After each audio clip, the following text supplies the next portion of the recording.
এখন আমি আলোচনা করব বিএলও অ্যাপে অ্যাড প্রোজেনি বা বংশধর লিঙ্ক যে অপশনটা রয়েছে সেই অপশনটাকে নিয়ে। তো এই আলোচনার মধ্যে উঠে আসবে কাদের লিঙ্ক করা যাবে বংশধর হিসাবে, কাদের লিঙ্ক করা যাচ্ছে না, একাধিকবার কি কাউকে লিঙ্ক করা যাবে। সবচেয়ে গুরুত্বপূর্ণ বিষয় হলো যে ভুলভাবে যদি কাউকে আমরা বংশধর হিসেবে লিঙ্ক করে ফেলি তাকে কিভাবে রিমুভ করব বা কিভাবে কারেকশন করব। আরও আলোচ্য বিষয় আছে বিবাহিতা মহিলাদের বংশধর হিসেবে কোথায় লিঙ্ক করা হবে, বাবার বাড়িতে না শ্বশুর বাড়িতে। যারা অন্য জায়গায় বসবাস করছে তাদের লিঙ্ক কোথায় হবে। ম্যাপিং ভার্সেস প্রোজেনি, অর্থাৎ ম্যাপিংটা কি এবং প্রোজেনিটা কি, এটা আমরা আলোচনা করব। তো এই ম্যাপিং এবং প্রোজেনি এটা ছোট্ট করে বলে নিই। ম্যাপিং হচ্ছে যে সমস্ত ভোটারদের নাম 2002 সালে আছে এবং 2025 সালেও আছে।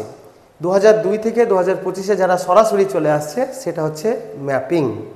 এই ম্যাপিংটা সিস্টেম করে দিয়েছে। সিস্টেম যেগুলোকে করেনি, যেগুলো বাদ গেছে, সেগুলো বিএলওরা করতে পারবে।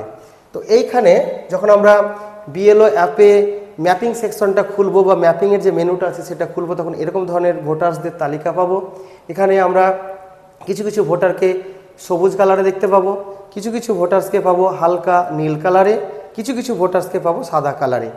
যেগুলো সাদা কালারের ভোটার্স এইগুলোকে ম্যাপিং করা হয়নি, এগুলোকে সিস্টেমও ম্যাপিং করেনি এখনো পর্যন্ত, বিএলও করেনি।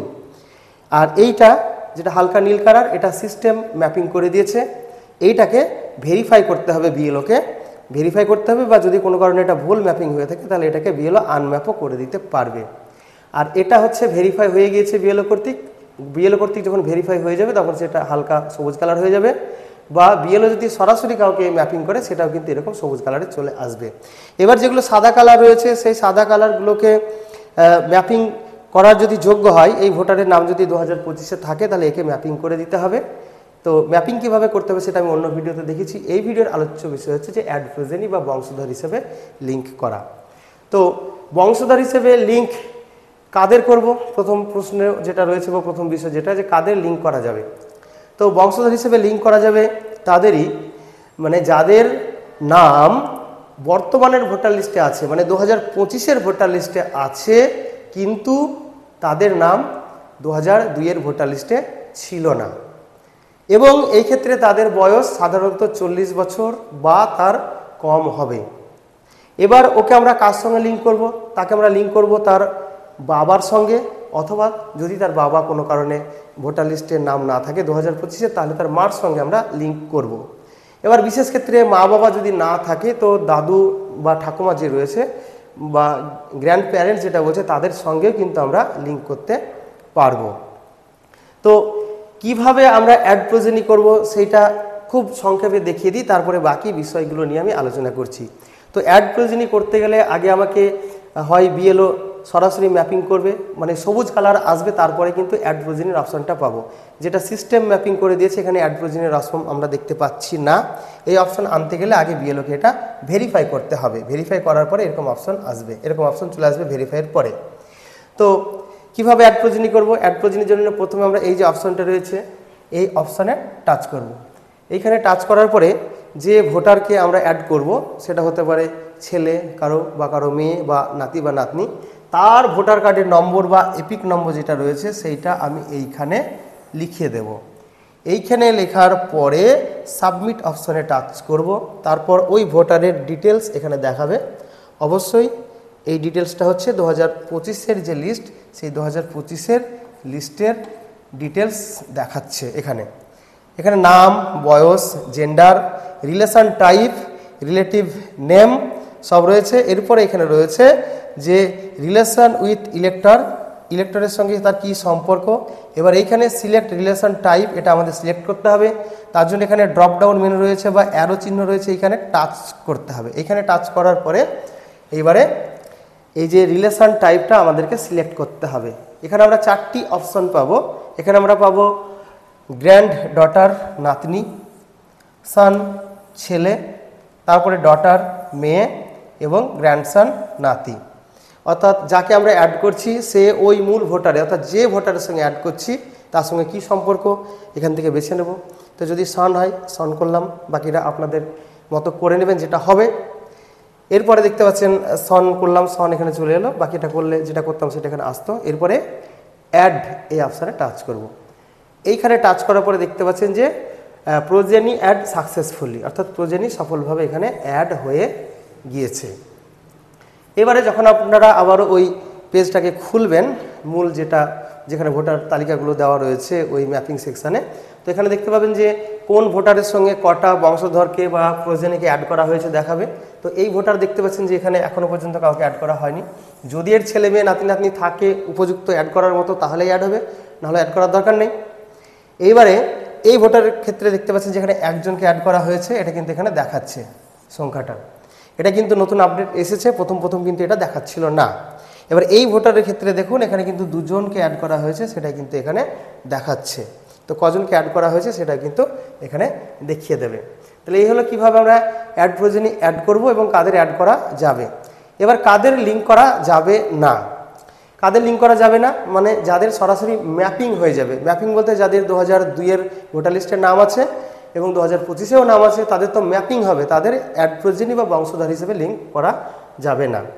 এবং যাদের বয়স 40 বছরের বেশি তাদেরও কিন্তু এখানে লিঙ্ক করা যাবে না। তাহলে এই প্রশ্নের উত্তর হলো। তো এবার আমি দেখাবো যে একাধিকবার কি কাউকে লিঙ্ক করা যাবে। যদি কোনো ভোটারকে আমরা একবার লিঙ্ক করে ফেলি তাহলে এর মানে তারপরে যখন আমরা তার এপিক নম্বর দিয়ে তাকে লিঙ্ক করতে যাব কারোর সঙ্গে, সেটা কিন্তু নেবে না। সিস্টেম কি বলছে দেখুন। তো প্রথমে 40 বছরের বেশি যাদের বয়স তাদেরকে যদি আমরা লিঙ্ক করতে যাই তার এপিক নম্বর দিয়ে আমি টেস্ট করে দেখেছি, এখানে দেখতে পাচ্ছেন যে এরকম একটা অ্যালার্ট কিন্তু দেবে। এই অ্যালার্টটি কি বলছে যে age of the entered elector is greater than 40, অর্থাৎ এখানে যে ইলেক্টরের তথ্য আমি এন্টার করেছি বা এপিক নম্বর দিয়েছি তার বয়স 40-এর বেশি, তো এটা অ্যাড করা যাবে না। আরও কি বলছে যে to add progeny the age of the progeny elector should be less than or equal to 40, অর্থাৎ 40 বছর অথবা তার কম হতে হবে, নাহলে কিন্তু অ্যাড প্রোজেনি বা বংশধর হিসেবে লিঙ্ক করা যাবে না। এবার যদি আমরা কাউকে একাধিকবার লিঙ্ক করতে যাই তো এরকম ধরনের একটা অ্যালার্ট কিন্তু দেবে। এখানে কি বলছে যে progeny already mapped with another record, অর্থাৎ অলরেডি একে রেকর্ড করা হয়ে গিয়েছে। এইবার যেটা সবচেয়ে গুরুত্বপূর্ণ প্রশ্ন বা বিষয় সেটা হচ্ছে যে ভুলভাবে লিঙ্ক হলে কি সংশোধন হবে। আমরা ভুল করে হয়তো কারোর সঙ্গে অ্যাড করে দিয়েছি, একই নামের অনেকগুলো ব্যক্তি থাকতে পারে, আমরা হয়তো বুঝতে পারিনি কোনটা কার ছেলে, সেইভাবে যদি লিঙ্ক কোনো কারণে ভুল করে ফেলি তো তার সংশোধনের বিষয়টা কি।